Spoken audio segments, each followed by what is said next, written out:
Ada 3 MKA dan 3 MKB. Jumlahnya berapa nih? 47 ya? 47 orang. 47 ya cukup lah ya. Udah lebih dari 50% gitu.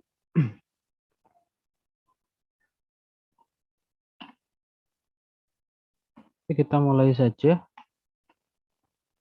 Kita mulai saja ya. Assalamualaikum warahmatullahi wabarakatuh. Waalaikumsalam warahmatullahi wabarakatuh. Waalaikumsalam warahmatullahi Wabarakatuh. wabarakatuh. Terima kasih teman-teman mahasiswa kelas 3 MKA dan 3 MKB. Hari ini 2 kelas saya ajak kuliah untuk membahas materi HMI ya, integrasi Outsil dengan HMI gitu ya. Materi ini harusnya disampaikan setelah integrasi Outsil dengan Factory IO ya. Namun karena Factory IO-nya saya sampaikan nanti malam bersama dengan teman-teman industri gitu ya. Jadi kita nanti masih ketemu insya Allah malam jam 7 hingga jam 10 gitu ya. 3 jam. Nanti saya membahas integrasi Outsil dengan Factory IO dengan Fluid Sim dan Automation Studio. Untuk keperluan mata kuliah otomasi industri, itu Anda hanya perlu untuk mengintegrasikan di Factory IO dan Fluid Sim. Namun untuk yang Automation Studio ya bonus lah, ya bonus untuk tambahan pengetahuan. Gitu.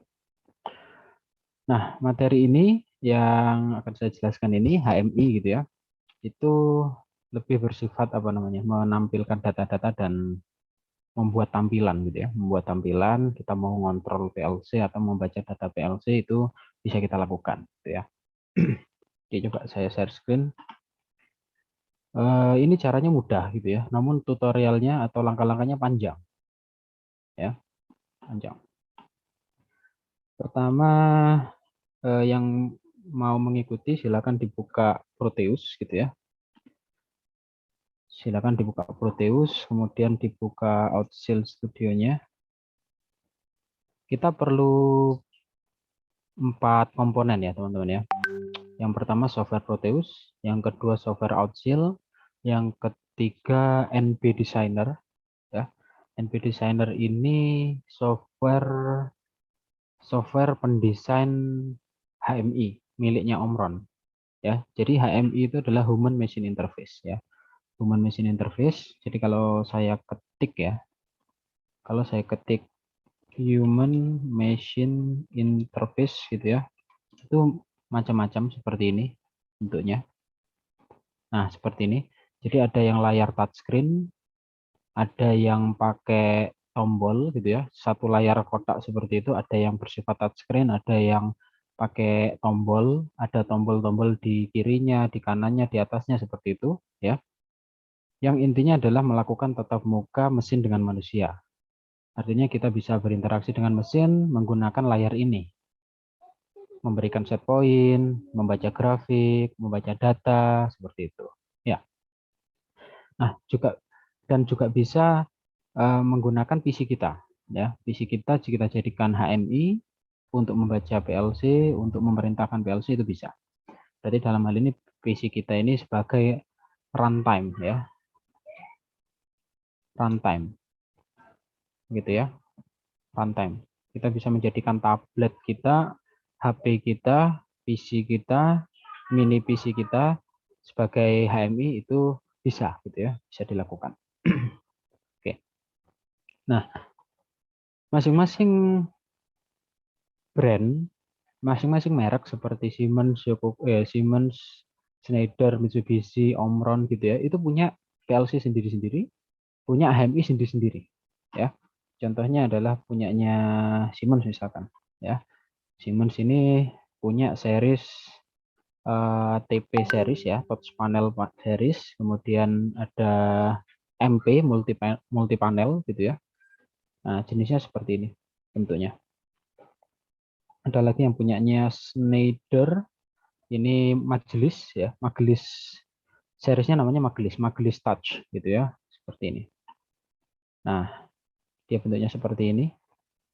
Kalau punyanya Schneider ini dia ada papan atas, papan bawah dan papan atas. Jadi kalau magelis ini kita bisa apa namanya? Jadi layar depannya ini bisa dilepas karena bentar. Magelis HMI installation.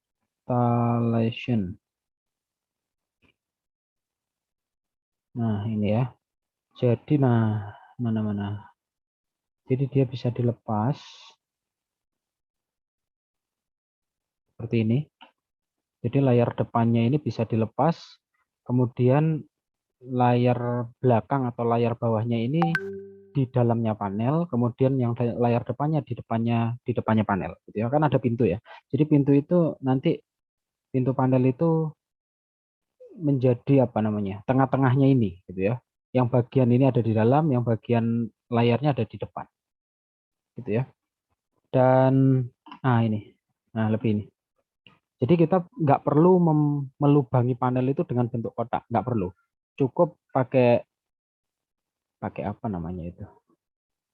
Pakai drill ya seperti itu, apa namanya? Namanya itu apa sih?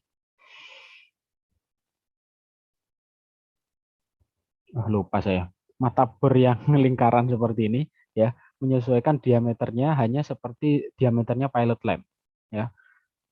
Jadi dengan kita memberikan lubang sebesar pilot lamp, sebesar lampu ya, lampu yang biasanya kita buat praktikum instalasi industri itu, nah ini bisa dimasukkan dari sisi dalam, kemudian ini layarnya ada di sisi luar, kemudian kita cepit gitu ya, sudah ngunci. Jadi kita tidak perlu membuat lubang sebesar layar ini. Kalau misalkan layarnya ini 5 inch, nggak perlu melubangi layar pintu panel itu 5 inch atau 10 inch, nggak perlu. Enaknya kalau pakai magelis seperti ini. Namun kalau yang namun kalau yang HMI lain, misalkan punyanya Siemens tadi, gitu ya, punyanya Siemens tadi, Schneider, kemudian Siemens gitu ya, itu berarti pintu panelnya itu perlu kita lubangi agar frame terluar dari HMI-nya bisa masuk, gitu ya, bisa masuk. Ada lagi punyanya Omron. Kalau Omron ini ada NB series dan NS series, gitu ya, seperti ini, gitu ya. Dan di belakangnya ini ada port komunikasi, pasti ya. Ada port komunikasi, ada port Ethernet, dan ada port serial. Anda bisa menyambungkan PLC yang Anda mau ke sini. Nah, ini nih. Nah, ini. Jadi ada port serial DB9, ada port Ethernet-nya, ada port USB-nya. Port USB-nya digunakan untuk mendownload desain kita ke HMI. Jadi kan ceritanya kan ada software design. Namanya ya NB Designer tadi. Jadi kita buat dulu. Ada chat. Ya, whole show, benar. Ya, terima kasih diingatkan. Ya, whole show. Gitu ya.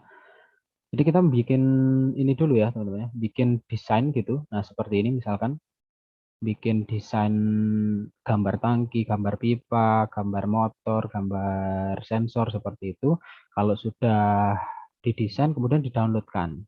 Nah, didownloadkannya itu ke sini, ke port USB-nya, sehingga nanti kalau sudah selesai download, HMI-nya restart, menampilkan desain sesuai dengan yang kita desain tadi. Nah, gitu ya. Kemudian ini ketika sudah restart, dia akan meminta data ke PLC, PLC-nya nyetor data ke sini, kemudian HMI-nya minta data lagi, PLC-nya nyetor data ke sini, seperti itu.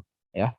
Jadi seperti Anda bermain microcontroller Arduino, kemudian HMI-nya bisa pakai LCD 16x2, atau TFT, atau OLED, atau Nexion, seperti itu. Ya. Namun ini apa namanya? Casingnya, mountingnya, installation-nya itu mudah. Terus ini kekuatan casingnya juga ada yang IP65, ada yang IP67, tahan air, tahan apa namanya, panas, begitu ya, macam-macam. Ada yang untuk keperluan indoor panel, ada yang untuk keperluan outdoor. Misalkan dia diinstalasi ikut dengan forklift, ya, ikut dengan truk-truk besar, gitu ya. Selalu terkena sinar matahari, selalu terkena percikan air. Ada yang water resist seperti itu. Itu yang membedakan hanya kekuatan casingnya. Namun secara prinsip komunikasi data dan apa namanya jenis tampilan sama gitu ya antara indoor dan outdoor. Oke. Omron punya, kemudian ada Mitsubishi ini ada Mitsubishi Guard ya. Mitsubishi GOT, Graphic Operation Terminal. Nah, Mitsubishi seperti ini. Ya. Nah, Graphic Operation Terminal.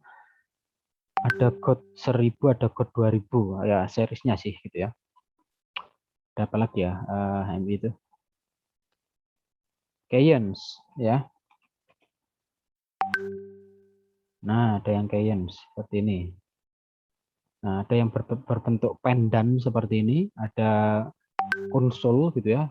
Ada emergency stop-nya juga, ada beberapa. Jadi emergency stop, kemudian key activation itu ada yang berbentuk kunci, ada yang berbentuk apa namanya emergency stop, ada yang berbentuk push button, macam-macam ya, atau tombol biasa juga ada, gitu ya. HMI lagi Highwell, ini yang murah meriah saat ini yang banyak dipakai nih ya. Harga-harga 1,3 juta sudah dapat 1,4 lah ya. Sampai ke atas bisa. Murah ini. Ada lagi yang murah-murah itu Highwell, terus apa lagi itu? Wacom. Nah, Wacom HMI ini dia ada yang 4,2 in. Harga 1,1 juta 150 sudah dapat. Kalau yang saya ceritakan tadi itu di atas 5 juta ya teman-teman ya. Punyanya Mitsubishi, punyanya Siemens itu di layar-layar kecil misalkan 5 inch gitu aja, 5 inch Siemens itu harganya kalau tidak salah 6,2 juta gitu ya. Nih, HMI Wacom, Highwell, Kulme ya, Kulme. Ada. Nah, ini nih ada. Nah, gitu ya. Ada lagi yang seperti ini, ya dia include tidak hanya layar saja, namun di belakangnya itu ada ini. Ada port I/O-nya ya, sekaligus dia juga sebagai PLC ya. Nah, gini. Nah, ini nih. Nah, Kulmi ini salah satu HMI yang terintegrasi port I/O. Jadi ada sekuennya juga. Kita bisa mengolah sekuen di sini. Sekuen itu ya memasukkan timer, counter gitu ya. Itu kan fungsinya tugasnya kan miliknya PLC itu. Tapi ini dihandle oleh HMI-nya dia juga. Jadi kita itu bikin tampilan di sini, program PLC juga di sini. Ini satu kesatuan antara PLC dan HMI bisa di sini ya. Nah, ini yang lebih jelas nih. Nah, ini ya. Ada port supply, ada port I/O input, kemudian output bisa. Inputnya untuk push button, untuk sensor gitu ya bisa. Outputnya untuk ngedrive valve, untuk ngedrive motor bisa. Jadi satu kesatuan ini langsung PLC dan HMI jadi satu. Enaknya ya jadi satu, nggak enaknya kalau misalkan ada salah satu fungsi PLC yang membuat peralatan ini rusak, maka HMI-nya ikut rusak, kan ganti satu set kan ya, ganti satu set langsung. Seperti ini. Yang jadi satu lagi biasanya ini punyanya Autonix ya. Autonix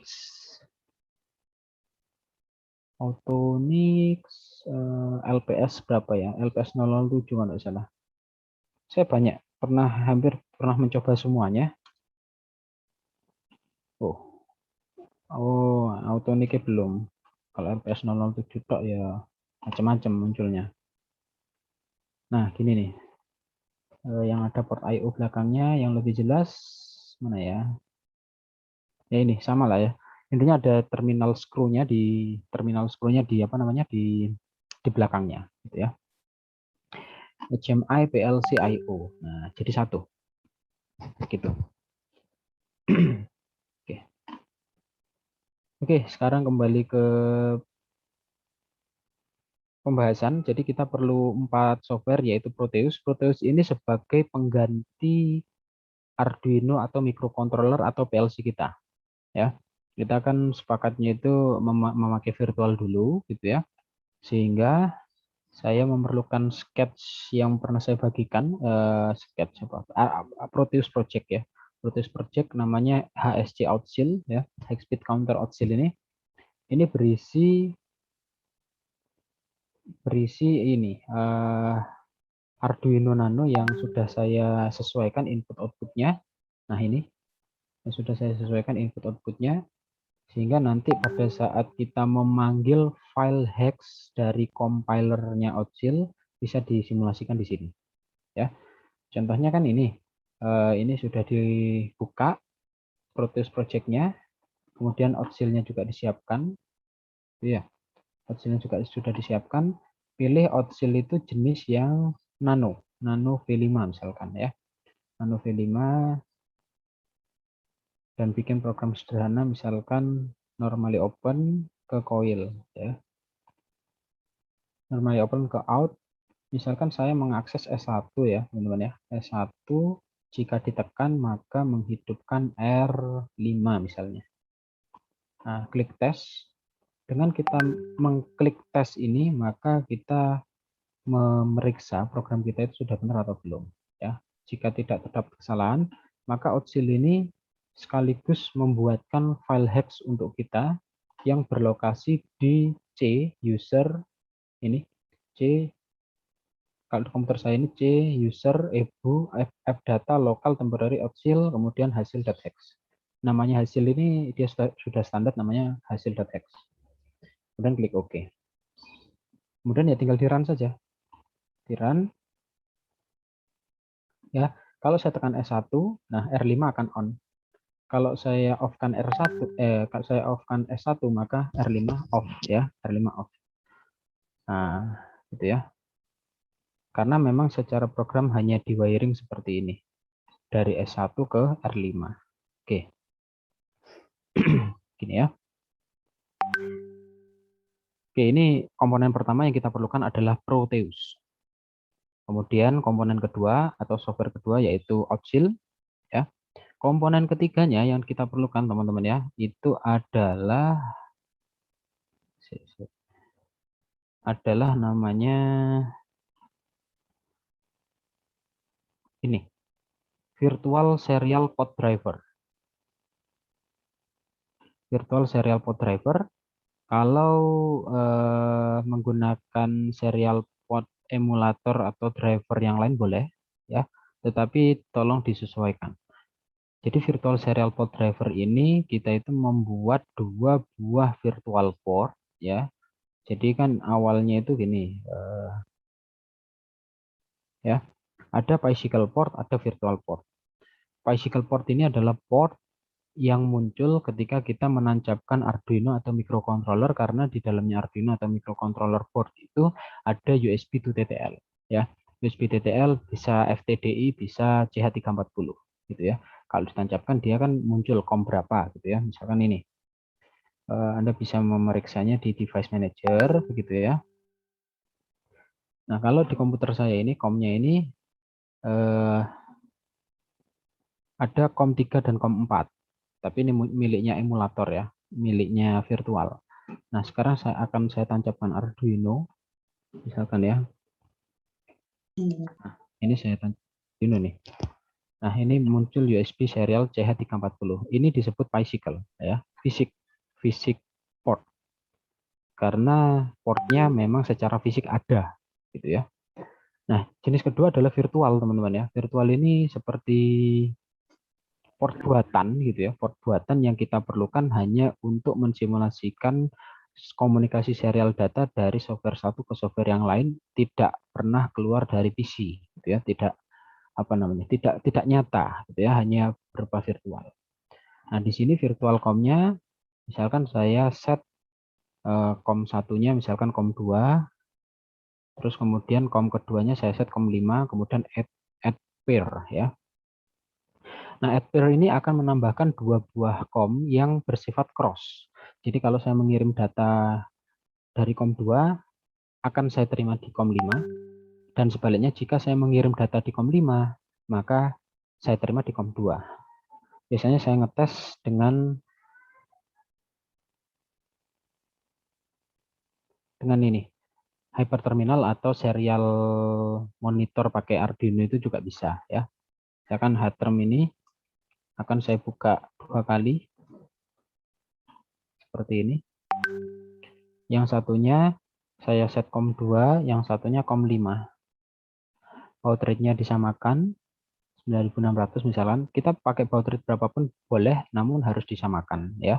8 data, 1 stop bit, dan non parity. Saya klik connect. Misalkan saya mengetik kata Mechatronica, enter.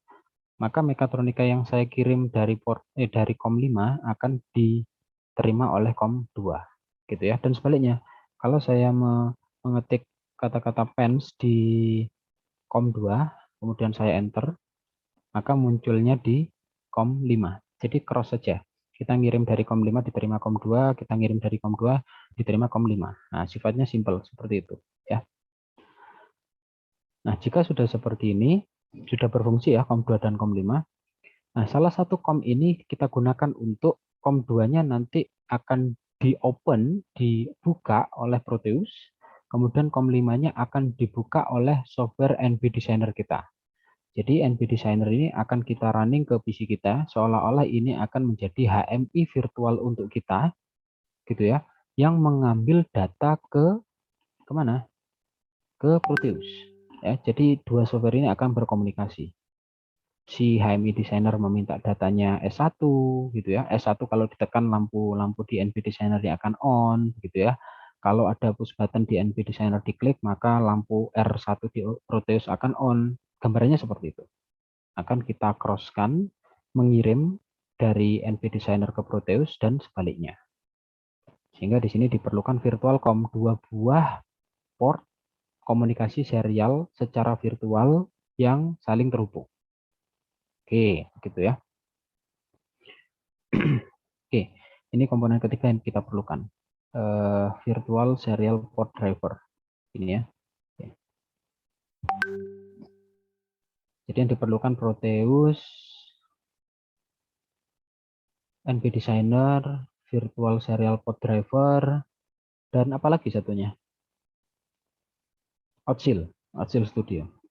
Nah, Outsil Studio-nya jangan lupa, karena Outsil Studio-nya ini yang berfungsi sebagai controller utama ya, controller utama yang menjembatani data yang diterima oleh yang dikirim oleh NB Designer, kemudian membalasnya lagi di Proteus dan dikembalikan ke NB Designer lagi.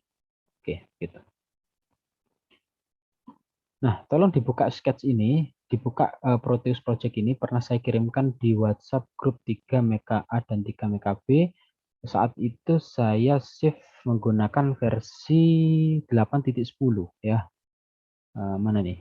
Nah, ini 8.10 ya. Kalaupun teman-teman membukanya dengan versi yang sama itu bisa atau di atasnya, namun kalau membuka dengan versi yang bawahnya ya nggak bisa. Harus di-upgrade dulu Proteusnya. Ya, atau membuat skematik yang baru. Gitu ya. Oke. Nah, setelah itu yang ingin saya jelaskan, untuk berkomunikasi dengan NB Designer, kita itu perlu namanya COMPIM ya, teman-teman ya. Jadi, Anda bisa kita restart lagi ya. Kalau gini nih, saya tidak bisa pick up library gini nih karena tidak dijalankan di mode administrator gitu ya. Jadi Proteusnya diklik kanan run as administrator, yes. Dibuka kembali HSC Outsil-nya begini. Maka library-nya juga bisa diakses. Pick up. Nah, seperti ini. Saya ketikkan COMPIM. COMPIM ini akan melakukan pencarian search kata kunci yang sesuai dan ini COMPIM. COMPIM itu komponen COM Port Bicycle Interface Model. Jadi kepanjangan dari COM Port Bicycle Interface Model, yaitu suatu library Proteus yang bisa menjadi jembatan atau perantara data dari port yang bersifat fisikal atau fisik ke virtual. Ya, seperti ini.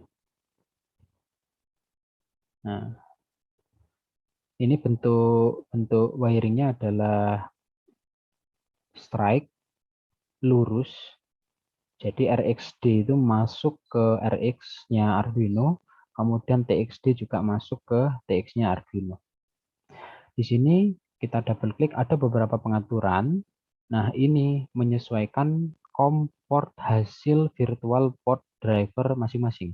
Kalau dalam contoh saya ini tadi Tadi kan saya menunjukkan itu virtual serial port saya itu mana tadi? Kan COM2 dengan COM5 ya teman-teman ya. Nah ini COM2 dan COM5. Maka saya arahkan di Proteusnya ini adalah COM2 57608N1 gitu ya. Ini jangan lupa stop bitnya adalah 1, klik OK, sudah ya. Kemudian nanti COM5-nya akan dipakai oleh NV Designer. Oke. Kita akan praktek satu dulu.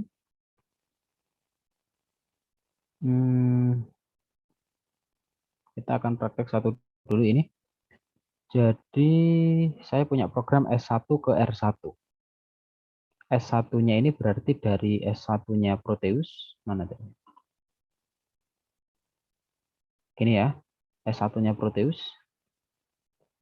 Yang jika saya klik di sini, di Proteusnya, akan meng-on-kan R1. Ya. Nah, R1-nya ini kita monitoring ceritanya. Kita monitoring, kita ambil statusnya di HMI. Ya, di NV Designer. Jadi secara program sudah nggak masalah.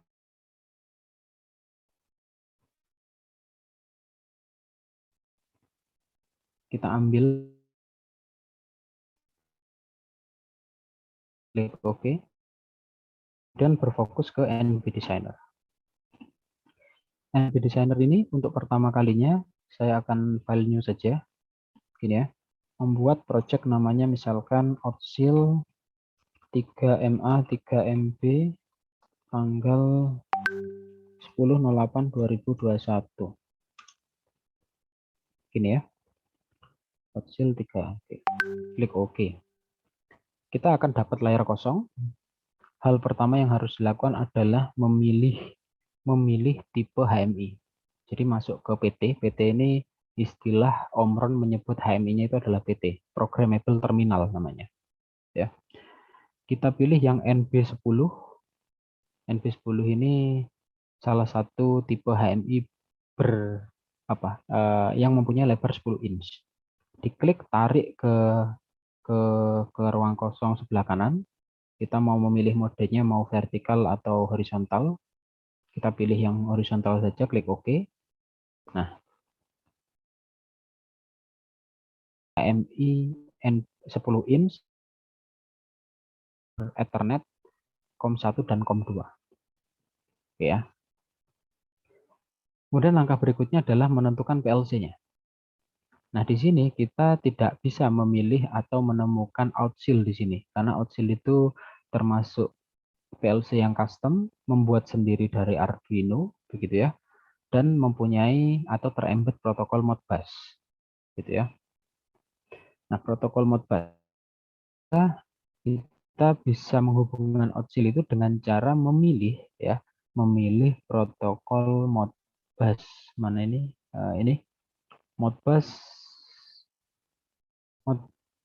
RTU ya, Modbus RTU di sini. Ada Modbus RTU, ada Modbus RTU Extend. Kita pilih yang Modbus RTU Extend deh ya, biar sekalian nanti saya ingin menyampaikan perbedaannya ya. Oke, Modbus RTU Extend. Kemudian memilih konektor. Konektor ini ada kabel serial, ada kabel Ethernet. Kita pilih yang kabel serial. Nah, hanya kabel seperti ini. Tetapi ini harus di ujungnya harus dipertemukan dengan yang kiri harus dipertemukan dengan COM, yang kanan harus dipertemukan dengan PLC. Jadi PLC-nya digerakkan menuju digerakkan menuju konektor agar kalau sudah nyambung digerakkan kemana-mana pasti dia akan terseret seperti itu. HMI-nya juga. HMI-nya kita hubungkan ke COM1 misalkan. Ada dua cara, mendekatkan HMI-nya bisa atau mendekatkan ininya juga bisa. Nah, seperti ini ya. Oke. Kalau sudah seperti ini berarti sudah tersambung. Kita pakai COM1. Nah, kemudian kalau sudah tersambung seperti ini, double klik di HMI-nya. Ada pengaturan di sini ya, teman-teman ya. Ada pengaturan masuk ke COM1 setting. COM1 setting dengan memilih Saya lupa. Dengan memilih RS232, kemudian baud rate-nya adalah 57600. 57600 ini kita sesuaikan dengan outsil. Ini baud rate-nya yang sudah diterapkan adalah 57600. Kemudian datanya adalah 8, parity-nya adalah none, tidak ada parity, kemudian 1 stop bit. Nah, ini settingnya adalah di sini. Kemudian klik OK. Oke. Nah, dari sini jika sudah, kita klik sekali ya, klik sekali di HMI. Maaf, di HMI 0 di sini. Nah, maka akan berubah tampilan, kita dibawa ke halaman desain. Untuk kembali ke yang tadi, itu bisa Anda masuk ke ini nama projectnya, Outsil 3 MKA 3 MKB. Kalau Anda klik, maka Anda akan, kalau Anda ngeklik di HMI 0, maka Anda akan berurusan dengan halaman editor gambar. Gitu ya. Oke. Pada editor gambar ini, layarnya adalah hitam. Ada gridnya di situ, seperti kita mau mendesain PCB gitu ya. Dari sini double klik layarnya, saya akan memilih background color-nya dicek. Background color-nya dipilih warna putih, klik OK. Saya suka warna putih. Gitu ya. Ada yang apa namanya? Ada yang suka white color atau bright side, ada yang black color atau dark side ya. Jadi ada yang aliran HMI hitam, ada yang aliran HMI putih juga ada. Yang suka warna terang atau suka warna gelap. Ya seperti template-template atau tema-tema tim di handphone atau di PC kan gitu kan ya, sama. Ada yang suka hitam dengan font hijau seperti matrix gitu ya. Ada yang cerah, backgroundnya sudah terang dan tulisannya standar gitu. Oke, itu masalah desain saja gitu ya. Nah, dari sini kita coba kita tadi tujuannya adalah menampilkan status R1 gitu kan ya. Ingat kembali program Outsil. Ini kan kita mau membuat lampu dialamatkan ke R5. Kalau R5 nyala, lampunya on. Kalau R5 mati, lampunya off gitu ya. Jadi yang kita tuju adalah lampu ya. Nah, di sini ada beberapa bit button, berarti ini button berjenis bit. Kemudian ada lampu berjenis bit, ada bit switch, berarti ini toggle ya. Toggle berjenis bit. Kemudian ada yang sering-sering dipakai saja ya. Saya tidak menjelaskan semuanya gitu ya. Karena kalau menjelaskan semuanya intensif. Anda workshop otomasi ini hanya berisi NV Designer juga bisa gitu ya. Saya kalau misalkan mengisi training satu paket HMI ini bisa saya buat 8 kali pertemuan juga bisa. Karena kan fungsi HMI itu kan nggak hanya membuat gambar lampu, nggak hanya membuat gambar saklar, tapi membuat tren grafik, kemudian membuat record atau log-log file, menyimpan event-event misalkan pressure high gitu ya, tekanan tinggi, event-event tertentu dalam mesin itu. Nah, itu fungsi-fungsinya banyak ya. Sehingga di sini yang disediakan seperti data log, animation, moving component, level meter, XY graph gitu ya. Itu macam-macam gitu ya. Kita berfokus yang saya sampaikan adalah hanya untuk keperluan integrasi PLC Outsil dengan HMI ya. Oke, kembali ke sini ada number input ya. Jadi istilahnya kalau input itu berarti input, kalau output itu adalah display. Misalkan gini, number display. Ini number display berarti ada kotak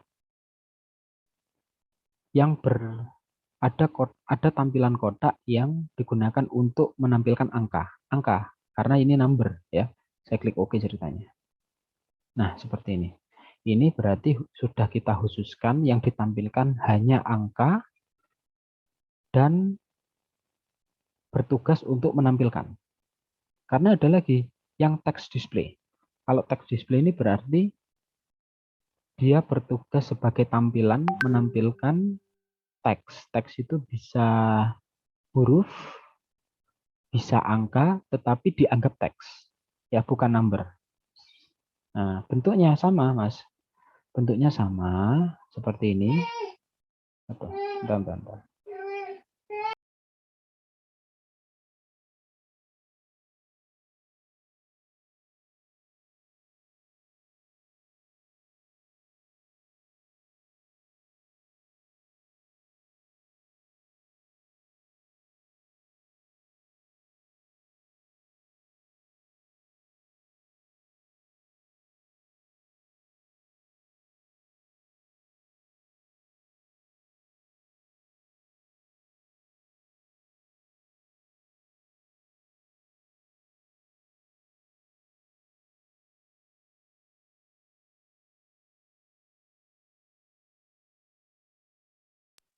Oke, saya lanjutkan. Jadi ini menampilkan angka, ini menampilkan karakter atau huruf, gitu ya. Ada lagi yang number input. Nah, ini berarti kotak yang digunakan untuk menginput nilai, ya, menginput nilai. Kalau ini menampilkan, yang ini input. Jadi ini kalau saya selanjutnya adalah memilih tools, kemudian recompile. Recompile ditunggu dulu, building the project, please wait, ya. Terus ada keterangan di pojok kiri bawah, compile successfully, kemudian pilih tools offline test, klik start. Maka yang atas kalau saya klik nggak bisa karena dia tugasnya hanya menampilkan. Yang bawahnya nomor 2 juga tugasnya menampilkan. Kalau yang paling bawah diklik, maka kita akan diberi keypad number karena ini adalah isian. Sehingga disebut number input. Jadi hati-hati dengan bentuk yang sama. Kita harus bisa membedakan apakah dia input ataukah display. Ya, klik kanan close. Di sini bisa diklik view, kemudian saya lupa ini. Klik view, display komponen info, display name. Nah, ini saya kontrol scroll up, ada ND, berarti number display. Kalau NI adalah number input. Gitu ya, seperti ini. Kalau tidak ingin memunculkan ini, biasanya kalau komponen ini sudah banyak, terus kita munculkan display name-nya juga, itu menjadi rame. Jadi biasanya saya sembunyikan. Nah, seperti ini.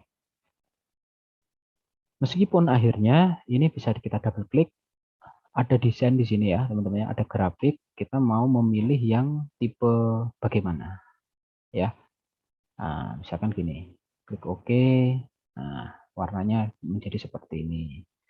Kemudian double klik, ada grafik, import grafik, mau yang bertipe bitmap atau vektor bisa. Jadi Anda sudah menyiapkan sudah menyiapkan gambar-gambar dari SolidWorks, dari Inventor, dari CAD, misalkan gitu ya. Anda import ke sini agar menjadi 3D gitu ya. Karena kalau bawaannya si NB Designer ini jelek-jelek, Mas. Ini sudah dulu ya. NB Designer ini dipakai mulai dulu tahun-tahun 90-an ya. 90-an dan terus dipakai hingga sekarang, tapi versinya kan baru nih, ada tambahan-tambahan fitur gitu ya, tapi ini sebenarnya adalah software yang lama. Nah, ini jadi tombolnya jelek-jelek menurut saya. Yang paling bagus grafiknya itu punyanya namanya Indosoft ya, Indosoft Wonderware. Oh, itu bagus-bagus itu. Apa namanya 3D-nya? Indosoft. Nah, ini grafiknya bagus-bagus ya. Jadi bisa 3D gitu ya. Indosoft Factory. Nah, seperti ini. Bisa membuat 3D.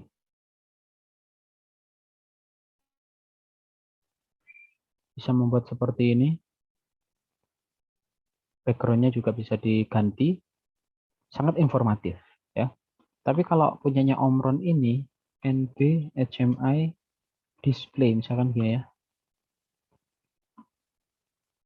Ini paling grafiknya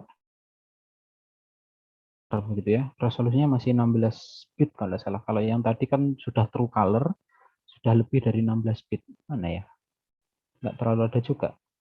Apa namanya? Contoh-contoh ini ya. Windows Soft atau ada lagi Wonderware. Nah, grafik seperti ini. Bagus-bagus 3D-nya. Ya.